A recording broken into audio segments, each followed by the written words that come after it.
اپنی بیٹی کے منہ سے سننا چاہتی تھیں۔ چادر؟ اس سے ماں کا چہرہ دیکھا اور پھر اس چادر کی طرف جو اس سے اب تک اپنے وجود سے الگ نہیں کی تھی۔ میں پوچھ رہی ہوں کدھر سے آئی ہے یہ چادر؟ کس سے دی ہے یہ تمہیں؟ اماں، سر؟ اس سے ٹوٹے لہجے سے بس اتنا ہی کہا تھا کہ سامنے بیٹھی ماں ایک دم جلال میں آئی۔ میں نے تمہیں کہا تھا نا، دور رہنا اس سے۔ تم نے اس کو یہ بھی بتا دیا کہ میری ماں نے مجھ سے چادر لے لی۔ ماں نے لے لی تو تمہیں دینے والے نے دے بھی دی۔ تمہیں میری کہی ہوئی بات سمجھ نہیں آئی تھی، جو گھر کی باتیں بھی اس کو بتانے لگی ہو۔ وہ بغیر اس کو سنے بس بولے چلی جا رہی تھیں، جیسے ان کو بہت دکھ ہو بیٹی نے ایک غیر مرد کے سامنے اپنی ماں کو بے عزت کیا ہے۔ انہوں نے اپنی بیٹی سے چادر لی تو اس کے بدلے میں اس پہ چادر ڈال دی۔ اماں، میں نے ان کو کچھ نہیں بتایا ہے، مجھے نہیں پتا انہوں نے کیوں دی ہے مجھے یہ چادر۔ اس سے آنکھوں میں نمی لیے ماں کو کہا، اپنے بے گناہ ہونے کی گواہی دی۔ سری، تم نے بہت دکھ دیا ہے آج مجھے۔ نہیں اماں، میں آپ کو کبھی دکھی نہیں کرنا چاہتی، مجھے آپ کی قسم اماں، میں نے ان کو کچھ نہیں بتایا۔ اس سے ماں کے ہاتھوں پہ ہاتھ رکھتے ہوئے بھیگی پلکوں سے کہا، میں کچھ سننا نہیں چاہتی سری، کل یہ چادر اس کو واپس کر دینا۔ انہوں نے اس کا ہاتھ اپنے ہاتھ سے پیچھے کیا، اس کو حکم صادر کر کے وہاں سے اٹھنے لگی۔ اماں، میں مر گئی تو میرے کفن پہ یہ چادر ڈالنا، یہ چادر میری قبر میں میرے ساتھ اتارنا۔ اس سے خشک آنکھوں سے اس چادر کی طرف نظریں جمائے ہوئے کہا۔ وہ جو دروازے کے پاس پہنچی تھی وہیں رک گئی، اگلا قدم اٹھانا ان کے اختیار میں نہیں رہا۔ بیٹی کی اس بات نے ان کا سینہ زخمی کیا، ان کے خون نے حرکت کرنا چھوڑ دیا۔ ان کی اکلوتی بیٹی ماں کو وصیت کر رہی تھی، ان کو اس چادر کی اہمیت بتا رہی تھی، اپنی موت کا منظر کھینچ رہی تھی۔ مچھی، آج امی ابو زرمینہ کے گھر جائیں گے تمہارے رشتے کی بات کرنے۔ وہ لیپ ٹاپ سامنے کھولے مسلسل انگلیاں چلا رہا تھا۔ فاطمہ کے آنے کا اس کو پتہ ہی نہیں چلا، وہ کب آئی کب اس کے پاس بیٹھی۔ اس کی آواز سے اپنے کانوں میں گونجتی سنی، اس سے ایک دم انگلیوں کی حرکت روک لی، نظروں کو اسکرین سے ہٹا کے بہن کی طرف دیکھا۔ کیا کیا کہا آپ نے؟ اس سے پرجوش سا ہوتے ہوئے پوچھا، جیسے کائنات کے سارے رنگ اس کی جھولی میں بھر دیے ہوں اور اس سے ان رنگوں کو ہوا میں اچھالنا ہو۔ ہاں ہاں، بالکل ٹھیک کہہ رہی ہوں میں۔ اس سے اس کا چہرہ اپنے دونوں ہاتھوں میں لیا اور خوشی سے کہنے لگی، آپ ہی بہت خوش ہوں میں آج۔ بہن کے دونوں ہاتھوں پہ اپنے ہاتھ رکھتے ہوئے اس سے معصومیت سے کہا، وہ تو مجھے پتا ہے میرا بھائی کتنا خوش ہے آج، اللہ تمہاری خوشیوں کو کسی کی نظر نہ لگائے بچی۔ آپ ہی بہت دعا کرنی ہے آپ نے۔ میں تو بہت دعا کرتی ہوں بچی، تمہیں کیا لگتا ہے وہ مان جائیں گے؟ پٹھان اپنی روایتوں کے بہت پکے ہوتے ہیں، اور جب وہ سواتی ہوں پھر تو بات ہی ان کی انا کی ہوتی ہے۔ میں نے سنا ہے سواتی اپنی قوم سے باہر کبھی بھی نہیں کرتے، چاہے کچھ بھی ہو جائے۔ آپ ہی آپ دعا کریں نا سب ٹھیک ہو جائے، اگر اللہ پاک نے چاہا نا تو کوئی کچھ نہیں کر سکے گا۔ یہ سارے معاملات تو اللہ کے ہوتے ہیں نا، جب وہ کن کہہ دے تو فیکون لازم ہوتا ہے، اور میں نے تو اپنی محبت کو فقط اللہ سے مانگا ہے، اور وہی مجھے عطا بھی کرے گا۔ مجھے یقین ہے آپ ہی اللہ میری دعاؤں پہ کن ضرور فرمائیں گے، وہ مجھے مایوس نہیں کریں گے، وہ مجھے اس لڑکی کا ساتھ ضرور دیں گے جس کو میں نے دن رات اپنی دعاؤں میں مانگا ہے۔ وہ بول رہا تھا اور بہن اس کو سن رہی تھی، اس کے لفظوں میں اور لہجے میں کچھ عجیب سا یقین تھا۔ بچی، کیا اس لڑکی کو پتا ہے کون ہو تم؟ کیا مسلک ہے تمہارا؟ اس سے اس کا چہرہ بہت غور سے دیکھا، جیسے اس کو بتانا چاہتی ہو، یاد کروانا چاہتی ہو، جو جانے کب سے بھول چکا تھا یا اس لڑکی کے آنے سے خود کو بھلا دیا تھا۔ بہن کے اس سوال پہ اس کے پیروں کے نیچے سے زمین نکل گئی، سر سے آسمان ہٹ گیا، وہ جو اس کو تھوڑی سی بھی امید تھی وہ بھی کہیں دھواں بن کے اڑ گئی۔ سلطان، تمہارے ابو نے پلوش شاہ سے تمہاری شادی کا فیصلہ کیا ہے۔ وہ سب بہن بھائی ماں کے پاس ان کے کمرے میں بیٹھے تھے، جب بھی ابراہیم صاحب گھر پہ نہ ہوں وہ ان کے کمرے میں بیٹھا کرتے تھے۔ اماں، پہلے بھائی اور زرمینہ کی کرے، یہ آپ نے 10ویں جگہ مجھے کدھر سے پکڑ لیا ہے؟ سلطان نے زرمینہ اور شوہاب کی طرف دیکھتے ہوئے منہ بنا کے کہا، ان دونوں کی بھی سوچ رہے ہیں، پلوش شاہ شوہاب سے بہت چھوٹی ہے تو تمہارے بابا جان نے تمہارا کہا ہے۔ اماں، یہ زیادتی ہے، ویسے بڑا بھائی بیٹھا ہے اور چھوٹے کے لیے آپ لوگ رشتہ ڈھونڈ رہے ہیں۔ سلطان نے بھائی کی طرف دیکھتے ہوئے کہا، جو مسکراتا ہوا سن رہا تھا۔ نہیں نہیں بیٹا، کوئی بھی زیادتی نہیں ہے، چپ کر کے ہاں کر۔ شوہاب نے اس کی طرف دیکھتے ہوئے کہا، اچھا تو اب میں سمجھا، بابا جان نے لالا گل کا کہا ہوگا اور انہوں نے اپنی بلا میرے متھے ڈال دی۔ واہ جی، بہت اچھے۔ بلا؟ بلوشہ بلا ہے؟ وہ جو کب سے خاموش بیٹھی سب کچھ سن رہی تھی ایک دم سے بول پڑی۔ بلا نہیں ہے تو کیا ہے؟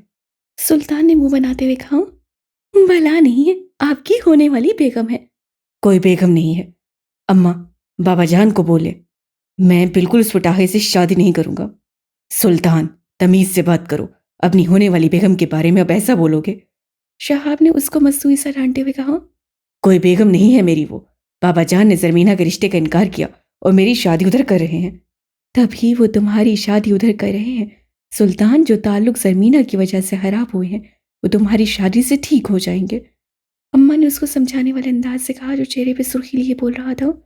کوئی ضرورت نہیں ہے اماں مجھے قربانی کا بکرا بنانے کی۔ میں ہرگز اس لڑکی سے شادی نہیں کروں گا جس کی قد سے بڑی زبان ہے۔ تو کس سے کرو گے تم شادی وہ بھی بتا دو۔ کسی سے بھی کر لوں گا مگر اس سے نہیں کروں گا۔ اب بابا جان کو بتا دے۔ مجھے تو بے عزت ہونے کا کوئی شوق نہیں ہے ان سے، تم خود ہی ان کو بتانا۔ جس لڑکی سے تم نے کرنی ہے وہ بھی بتانا۔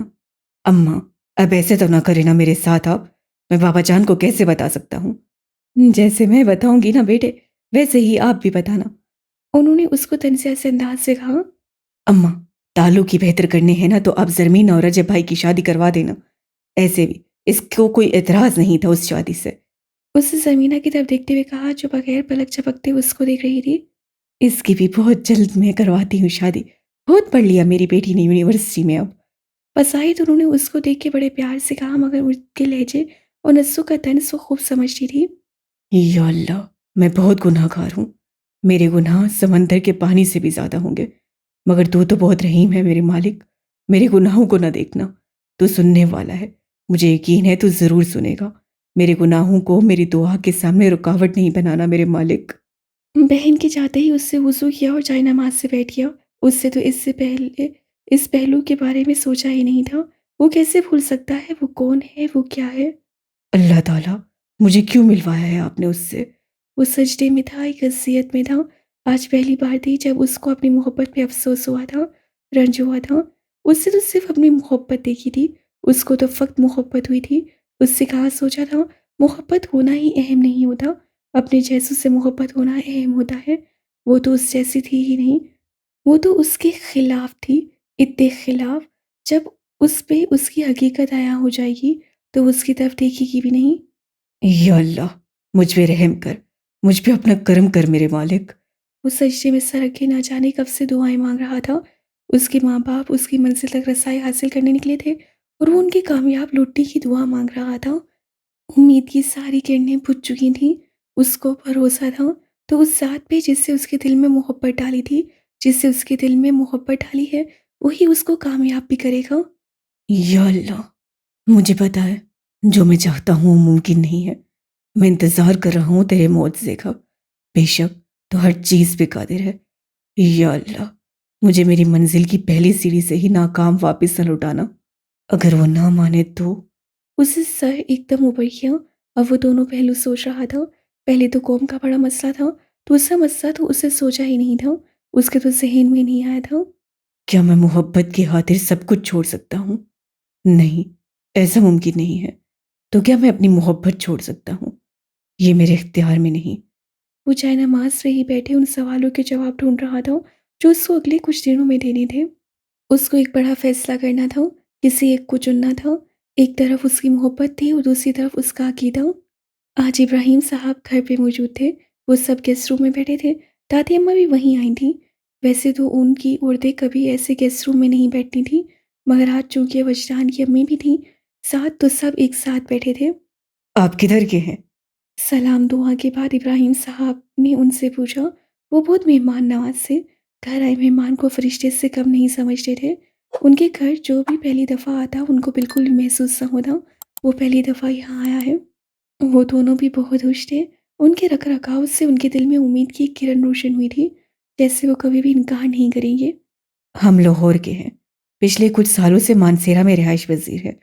عبدالرحمن صاحب نے بہت ہی نرم انداز سے کہا کہ سامنے بیٹھا پٹھان متاثر ہوئے بغیر نہ رہ سکا۔ انہوں نے اب بھی نہیں پوچھا تھا وہ کس مقصد سے اور کیوں ان کے گھر آئے تھے۔ دراصل ہم آپ کے گھر ایک عرض لے کے آئے ہیں۔ اب کی بار عبدالرحمن صاحب باقاعدہ موضوع پہ آئے تھے۔ جی جی، فرمائیے۔ کیا خدمت کر سکتے ہیں ہم آپ کی؟ ابراہیم صاحب نے ٹانگ پہ ٹانگ رکھتے ادب سے پوچھا۔ میرا بیٹا یونیورسٹی میں لیکچرار ہے، سید وجدان حسین شاہ۔ وجدان کے نام پہ رقیہ بیگم کی ٹانگیں کانپنے لگی۔ ان کو لگا جیسے آج ان کا اس گھر میں آخری دن ہو۔ ان کے دل میں عجیب سی بے چینی ہونے لگی۔ زمینہ ایسے کیسے کر سکتی ہے؟ اپنے ہی پیروں پہ کلہاڑی کیسے مار سکتی ہے؟ اب کون اس کو یونیورسٹی جانے دے گا؟ ان کے دل میں ہزار طرح کے وسوسے آنے لگے۔ وجدان کا نام سنتے ہوئے وہیں کھڑی ہو گئی۔ یہ کون ہے؟ اور وجدان؟ کون سا وجدان؟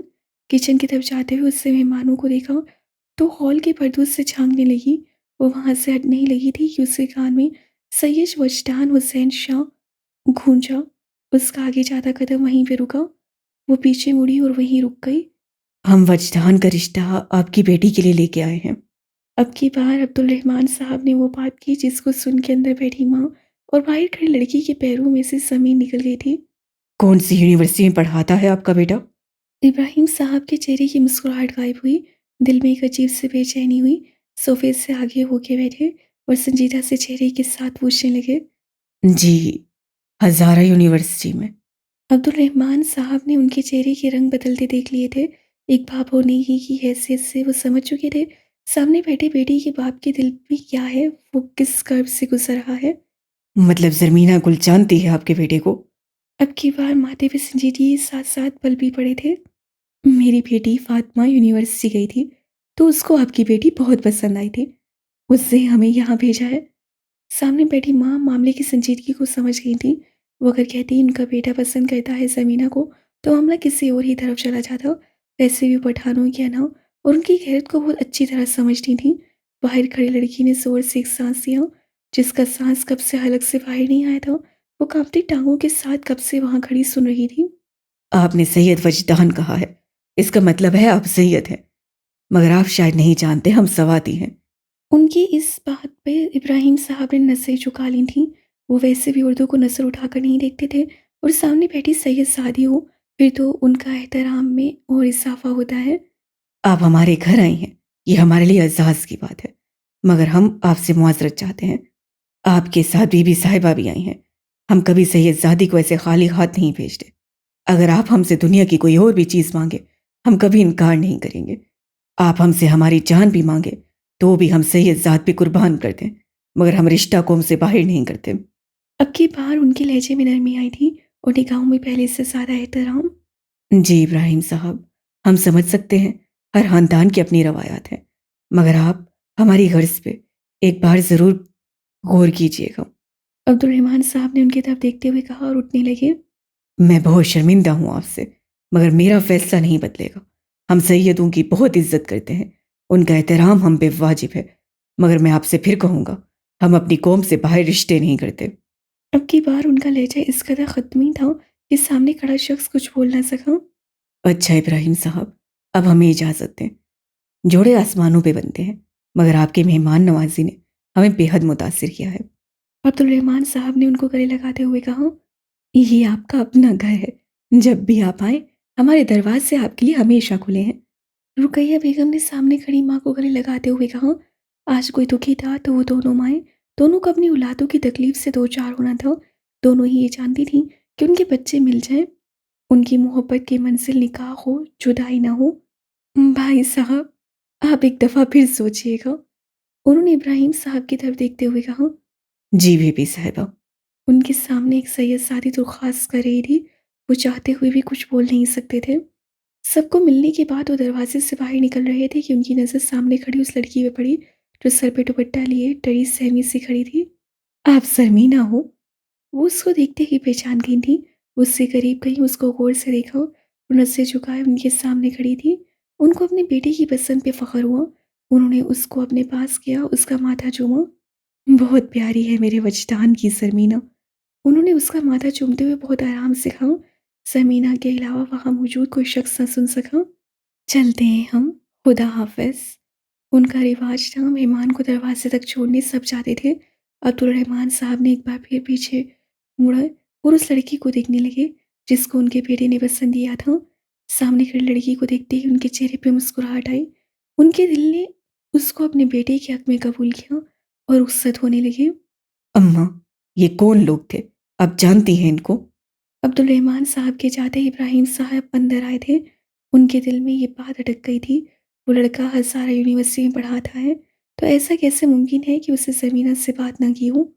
میں تو پہلی دفعہ ملی ہوں ابراہیم، خدا جانے کون تھے، اور وہ لڑکا زمینہ کی یونیورسٹی میں ہوتا ہے۔ رقیہ، تم نے زمینہ نے کبھی کچھ بتایا ہے اس کا؟ اماں نے اپنی تشویش کا اظہار کرتے ہوئے رقیہ کو دیکھا جو کب سے بھکلائے بیٹھی تھی۔ نہیں نہیں اماں، میں تو نہیں جانتی، اور نہ ہی زرمینہ نے کبھی اس کا ذکر کیا ہے مجھ سے۔ اپنے اندر کی گھبراہٹ پہ قابو پاتے ہوئے انہوں نے نارمل ہونے والے انداز سے کہا، مگر سامنے بیٹھا شخص ان کے اندر کی کیفیت سمجھ چکا تھا۔ رقیہ بیگم، اگر ایسی کوئی بات ہے تو مجھ سے کبھی مت چھپانا۔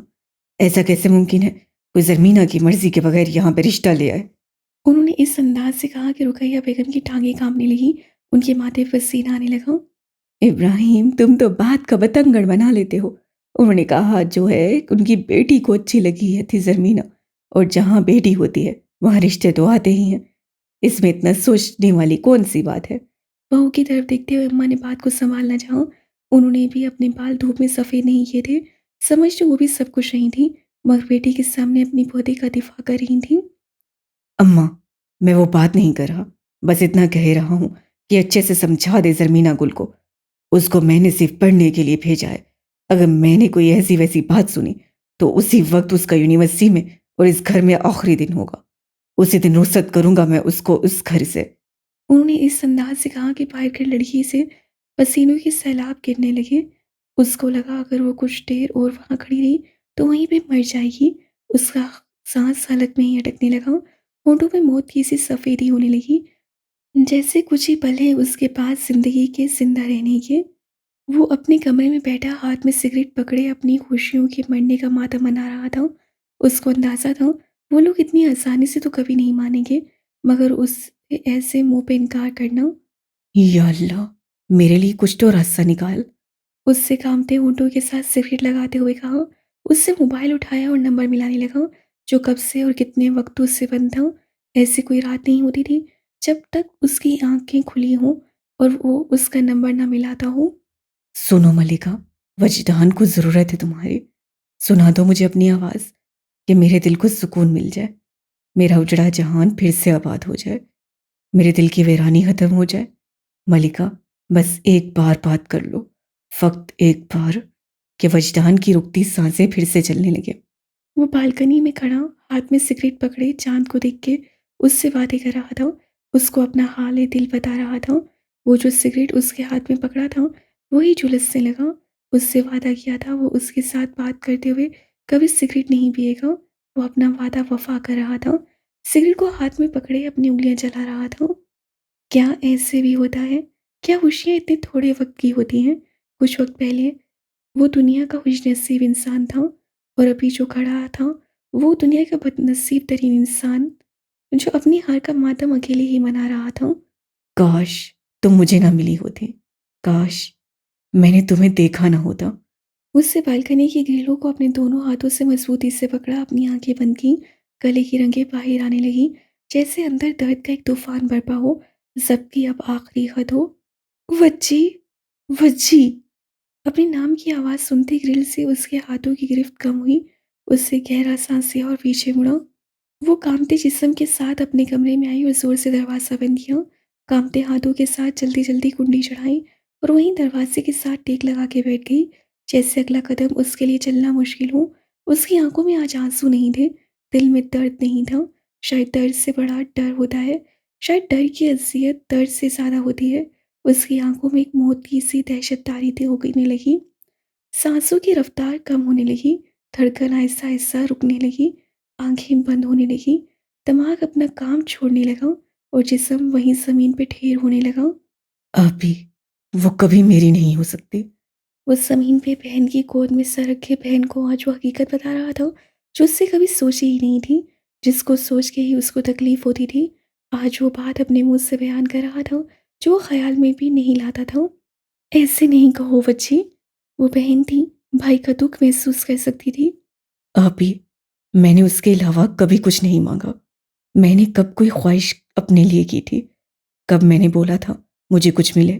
میں نے تو اسی کو مانگا تھا بس صرف اس کو. آپ ہی وہ بھی نہ ملے تو پھر میری کیا زندگی ہے؟ بچی سب کچھ ٹھیک ہو جائے گا، تم دیکھنا. بچی کون ایک ہی دفعہ میں اپنی بیٹی دیتا ہے؟ کون ایک بار میں ہاں کرتا ہے؟ وہ اس کے بالوں میں انگلیاں پھیرتے ہوئے اس کو سمجھا رہی تھی، اس کو دلاسا دے رہی تھی. آپ ہی بات اس کے ماں باپ کی نہیں ہے، بات ہماری ہے. بات اس کی ہے اور بات میری ہے. آپ کو کیا لگتا ہے کہ ہمارا نکاح جائز ہے؟ کیا ہمارا نکاح ہم لوگوں کے نکاح کی طرح ہو سکتا ہے؟ آپ ہی کچھ بھی تو ممکن نہیں ہے. اس سے اپنے دل پہ ہاتھ رکھتے ہوئے دانتوں کو میچ کے کہا، جیسے اس کا درد اب غصے میں بدلتا ہو. کیوں نہیں ہے جائز بچی؟ کافر اور مسلمان کی بھی شادی ہوئی ہے. فیرون کی بھی شادی تو ایک مسلمان عورت سے ہوئی تھی. تم تو پھر بھی مسلمان ہو. ہم ایک کلمہ پڑھتے ہیں، اور جو کلمہ طیبہ پڑھ لے، جو اپنی زبان سے خدا کی وحدانیت کا اقرار کر لے، اس کے محبوب کو آخری مان لے، وہ مسلمان ہی ہوتا ہے. وہ بھی قرآن پاک میں تم نے نہیں پڑھا؟ ترجمہ: آج تمہارے لیے ساری پاک چیزیں حلال کر دی گئی ہیں. اہل کتاب کا کھانا تمہارے لیے حلال ہے، اور تمہارا کھانا ان کے لیے، اور محفوظ صورتیں بھی تمہارے لیے حلال ہیں، خواہ وہ اہل ایمان کے گھروں سے ہوں یا ان قوموں میں سے جن کو تم سے پہلے کتاب دی گئی تھی، بشرطیہ تم ان کے مہر ادا کر کے نکاح میں ان کے محافظ بنو، نہ یہ کہ آزاد شہوت رانی کرنے لگو یا چوری چھپے آشنائیاں کرو. اور جو کسی نے ایمان کی روش پہ چلنے سے انکار کیا تو اس کا سارا کارنامہ زندگی ضائع ہو جائے گا اور وہ آخرت میں دیوالیہ ہوگا. القرآن سورت نمبر 5 آیت نمبر 5. دیکھو بچی، بہت صاف صاف اللہ پاک نے لکھا ہے کہ ایک مرد ایک یہودی لڑکی سے بھی شادی کر سکتا ہے.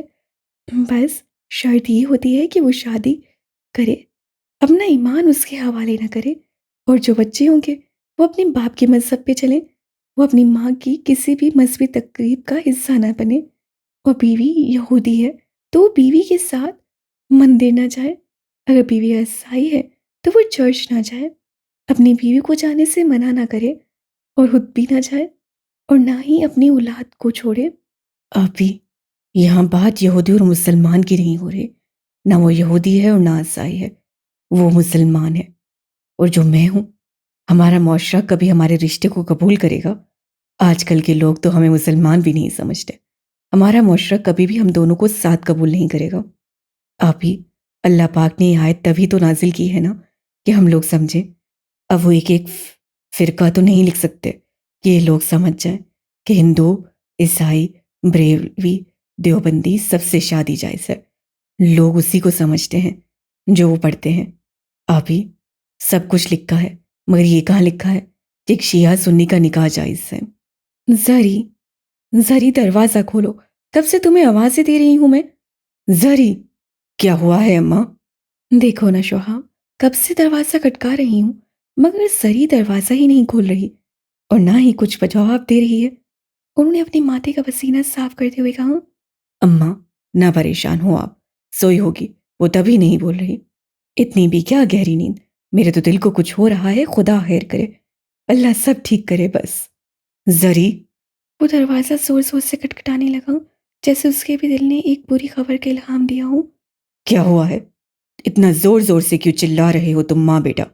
اب کی بار ان کی آوازوں پہ ابراہیم صاحب اپنے کمرے سے باہر آئے تھے اور وہیں کھڑے ہو گئے جہاں پہلے سے وہ دونوں کھڑے تھے.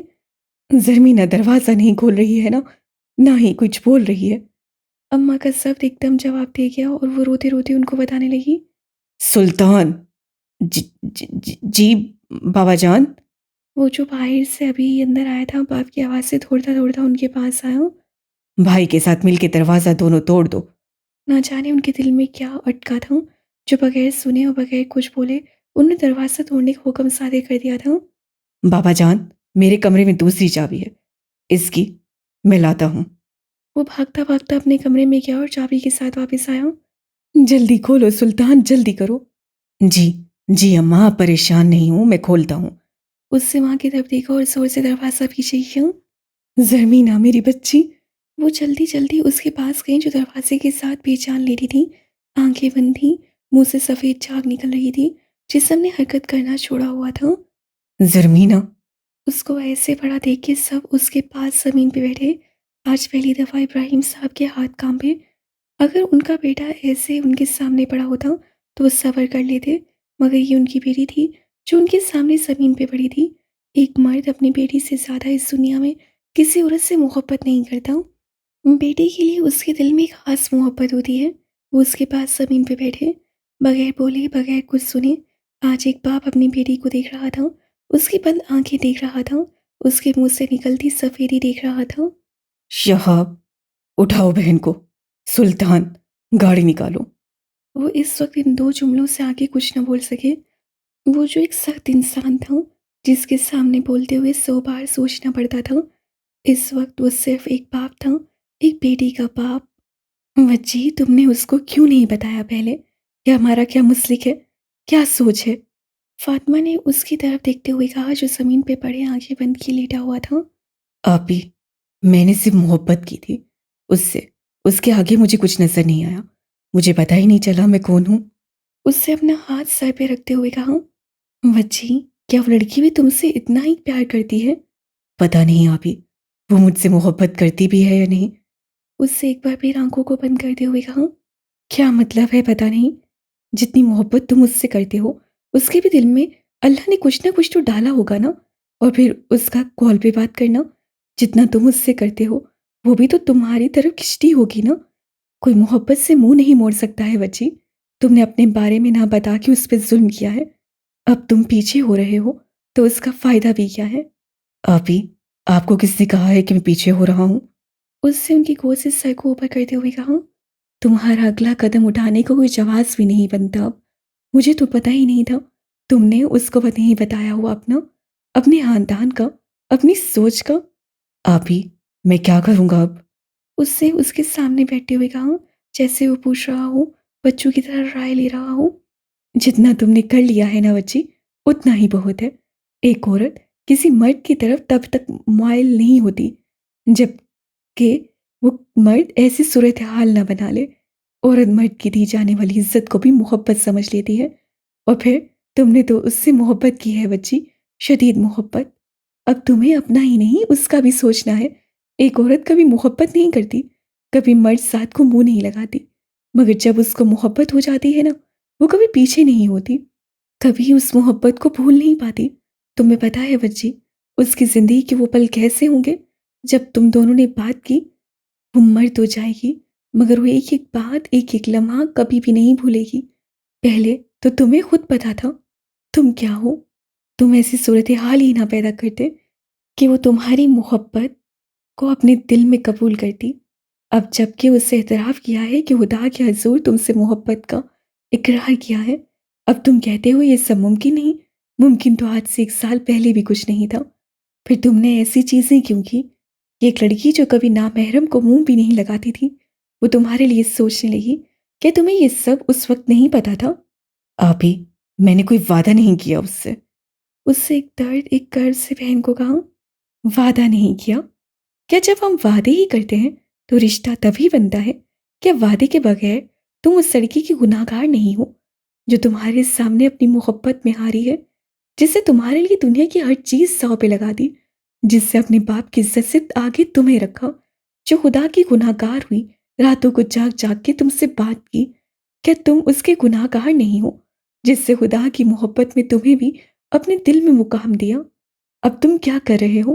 اس کے جذبوں کی تسلیل۔ بے شک ہر محبت کرنے والے کا انجام شادی نہیں ہوتا، مگر اس کی عزت کرو بچی، اس کی تم سے کی جانے والی ایک دن کی محبت کی بھی عزت کرو۔ ایک لڑکی اپنی محبت کو کبھی بھی نہیں جھپ بھولتی، اس کے بس میں نہیں ہوتا۔ ہاں، اس کی محبت خاموش ضرور ہو جاتی ہے، وہ چپ ہو جاتی ہے، مگر اس کا دل، پتہ ہے بچی، وہ دن رات مرتی ہے، ایک ایک پل میں 1000 بار مرتی ہے، مگر مرد کبھی نہیں سمجھتا کتنا آسان ہوتا ہے نا ان کے لیے محبت بھی کرنا اور پھر چھوڑ بھی دینا، قریب بھی ہونا اور پھر دستبردار بھی ہو جانا۔ نہیں آپی، ایسا کچھ نہیں ہے، میں ان مردوں میں سے نہیں ہوں جو چھوڑ دوں گا دستبردار ہو جاؤں گا۔ میں مر کے بھی اپنی آخری سانس تک اس کو نہ چھوڑوں۔ یہ تو میری ایک زندگی ہے، اگر مجھے 1000 زندگیاں میں مل جائے نا، پھر بھی یہ دل اس کے نام پہ دھڑکے گا، وجدان اسی کا ہے اور ہمیشہ رہے گا، زندگی کی آخری سانس تک، قبر میں رسائی تک۔ ڈاکٹر صاحب، کیا ہوا ہے میری بیٹی کو؟ اسپتال کے بیڈ پہ پڑی بیہوش بیٹی کو دیکھتے ہوئے انہوں نے پوچھا۔ پچھلے 2 گھنٹوں سے وہ اب تک ہوش میں نہیں آئی تھی۔ سوادی صاحب، آپ کی بیٹی نے بہت زیادہ اسٹریس لیا ہوا ہے، یہ تو آپ وقت پہ لے آئے ہیں انہیں، ورنہ ان کو برین ہیمریج کا خطرہ تھا۔ اب ایسا ہے کہ آپ کل تک ان کو یہیں رکھیں، ابھی ہم ان کو انڈر آبزرویشن ہی رکھیں گے، آج کی رات آپ کو زحمت ہوگی یہاں۔ نہیں نہیں ڈاکٹر صاحب، زحمت کیسی، میں خود یہاں رہوں گا۔ آپ بتائیں، مسئلے والی تو کوئی بات نہیں ہے نا؟ میں آپ کو بھی کچھ کہہ نہیں سکوں گا، آپ کوشش کیجیے گا ان کو خوش خوش رکھنے کی، ورنہ ان کے لیے بہت مشکل ہو جائے گا اور جان کو بھی خطرہ ہو سکتا ہے۔ جی جی ڈاکٹر صاحب، بہت خیال رکھوں گا میں اس کا۔ انہوں نے بیٹی کی طرف دیکھتے ہوئے کہا جو ابھی بھی آنکھیں بند کیے ایک الگ دنیا کا سفر طے کر رہی تھی۔ زرمینہ، تم ٹھیک ہو جاؤ، باقی سب میں خود ٹھیک کروں گا۔ انہوں نے اس کی طرف دیکھتے ہوئے اپنے دل میں کہا۔ سر پلیز، آج آپ ہماری کلاس لے لیں، ہم ایک ٹاپک کلیئر کر لیں۔ میم نے کیا تو ہے، مگر ہم سب چاہتے ہیں کہ آپ ہمیں ایک دفعہ کروا دیں۔ مدثر نے اس کو آفس سے باہر کھڑا دیکھ کے کہا۔ جی ٹھیک ہے، بلا لیجیے گا آپ مجھے پھر۔ وہ ایسے بھی کبھی اسٹوڈنٹس کو انکار نہیں کرتا تھا، ہر ایک کی بات کا مان رکھتا تھا، ہر ایک کی بات کو تسلی سے سنتا تھا۔ وہ یونیورسٹی کا ہی ہیرو نہیں تھا، بلکہ ہر دل اس کی قدر کرتا تھا، اس کا احترام کرتا تھا۔ وہ تھا ہی ایسا عزتوں کے قابل۔ یا اللہ تیرا شکر ہے۔ مدثر کے چاہتے ہوئے اپنے آفس سے گیا، کرسی پہ بیٹھا، ٹیک لگائی، آنکھیں بند کی اور اللہ کا شکر ادا کرنے لگا۔ وہ تو کب سے چاہتا تھا وہ اسی کلاس میں جائے، 3 دنوں سے اس کو دیکھا نہیں تھا، نہ جانے کیا ہوا تھا، وہ کیوں نہیں آتی تھی، اس کو ایک لمحے کو سکون میسر نہیں تھا۔ اس کی آنکھیں ہر وقت اس کو ڈھونڈتی تھی، مگر وہ کہیں بھی نہیں ملتی تھی۔ وہ سوادی تھا، ایک پٹھان تھا، عزت سے آگے ان کو کچھ بھی عزیز نہیں ہوتا، کوئی رشتہ نہیں، کوئی مقام نہیں، کوئی نام نہیں۔ عزت کے نام پہ وہ کچھ بھی کر سکتے ہیں، کچھ بھی، مگر آج وہ ایک باپ تھا، صرف ایک باپ، اس بیٹی کا باپ جو پچھلے 3 دن سے ہوش میں نہیں آئی تھی۔ زرمینہ گل، وہ جب بھی دیکھتا کوئی اس کو نہیں دیکھ رہا، کوئی اس کمرے میں موجود نہیں ہے، بس اس کے سامنے آنکھیں بند کیے اس کی بیٹی پڑی ہے، تو وہ اس کے پاس بیٹھ جاتا، اس کا وہ نورانی چہرہ دیکھتا جو اس حالت میں بھی چمک رہا ہوتا۔ وہ اس کو دیکھتا رہتا بغیر کچھ بولے، اس کو ایسے دیکھتا جیسے آج وہ اپنی بیٹی کو آخری بار دیکھ رہا ہے۔ وہ ایک مرد تھا، وہ رو نہیں سکتا تھا، مگر وہ ایک باپ تھا، نم آنکھوں کے ساتھ اپنی بیٹی کے ہاتھ پہ ہاتھ رکھتا، اس کے پاس ہوتا اور آرام سے زرمینہ گل کہتا اور پیچھے ہو جاتا۔ پھر سامنے پڑی اس لاش کو دیکھتا رہتا جو جانے کب اٹھے گی، کب اپنے سر کا دوپٹہ ٹھیک کرے گی اور بکھلائے ہوئے جلدی جلدی جی جی بابا جان بولے گی۔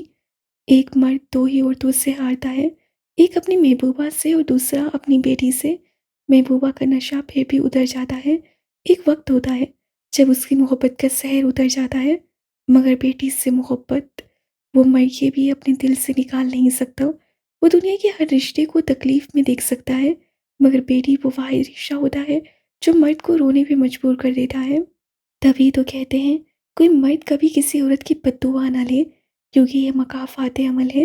ایک مرد کی زبان سے نکلا ہوا ایک ایک غلط لفظ اس کی بیٹی کے آگے آتا ہے، چاہے وہ بیٹی کتنی ہی بے قصور کیوں نہ ہو، اس کو اپنے باپ کی کہی ہوئی ایک ایک بات کا قرض چکانا پڑتا ہے۔ آج تیسرا دن تھا اور ابراہیم سوادی نے پلک بھی نہیں جھپکی تھی، ان کی بیٹی بستر مرگ پہ تھی اور وہ اس کو جاتا دیکھ رہے تھے۔ سر، میں اندر آ جاؤں؟ یس، کم ان۔ اس نے دروازے کے پاس کھڑی لڑکی کو دیکھا، کمپیوٹر سے سر اٹھایا اور پیچھے ہو کے بیٹھا۔ سر، مجھے آپ سے کچھ کہنا ہے۔ جی بولیے ہانیہ۔ اس سے ایک بار نظر اٹھا کے اس کو دیکھا اور پھر آگے ہوا، کمپیوٹر پہ کچھ ٹائپ کرنے لگا۔ سر میں یہ کہنا چاہتی ہوں کہ نظریں جھکائے ہاتھوں کو مسلتی وہ اس کے بالکل سامنے کھڑی تھی۔ کہیے ہانیہ، میں سن رہا ہوں۔ اس سے لمحے بھر کو اسے دیکھا اور پھر ہاتھوں کو چلانے لگا۔ سر، میں آپ کو بہت پسند کرتی ہوں، آپ سے شاہ۔ وہ کہنے ہی لگی تھی کہ اس سے اپنی نظریں کمپیوٹر سے اٹھائیں، اس کی طرف دیکھا، اس کے چہرے کا رنگ بدلا، آنکھوں میں عجیب سی ناگواری آئی ہے۔ کیا کہہ رہی ہیں آپ یہ؟ اس سے اسی ناگواری سے اس کو دیکھا اور غصے سے بولا، سر پلیز۔ اس سے احتجاج کرنے والے انداز سے اس کو کہا۔ آپ جا سکتی ہیں یہاں سے محترمہ۔ اس سے بغیر اس کی بات سنے اس کو ہاتھ سے باہر جانے کا اشارہ کیا۔ سر پلیز میری بات تو سنیں۔ میں آپ کی کوئی بات نہیں سننا چاہتا۔ اگر آپ نہیں جا رہی یہاں سے تو میں ہی چلا جاتا ہوں۔ اس سے اپنی کرسی پہ دونوں ہاتھ رکھ کے اور اوپر ہوا، اٹھنے ہی لگا تھا کہ وہ روتے ہوئے آفس سے باہر نکل گئی۔ اس کے جاتے ہی وہ کرسی پہ پیچھے ہو کے بیٹھا۔ وہ جانتا تھا محبت اور اس کا درد، وہ اس کے ساتھ ایسا کوئی رویہ نہیں رکھنا چاہتا تھا جس کی وجہ سے اس کو تھوڑی سی بھی آس ہو۔ وہ جانتا تھا اس کا نرم انداز بات کو کسی اور طرف ہی لے جائے گا۔ وہ چاہتا تھا وہ اس سے نفرت کرے، صرف نفرت۔ کوئی لڑکی اس سے محبت نہ کرے، کسی لڑکی کو اس کی وجہ سے کوئی دکھ نہ ہو، کوئی تکلیف نہ ہو۔ وہ اپنا رویہ ایسا رکھتا تھا کہ کوئی لڑکی چاہ کے بھی اس سے اظہار محبت نہ کرے۔ رقیہ، کیا ہوا ہے زرمینہ کو؟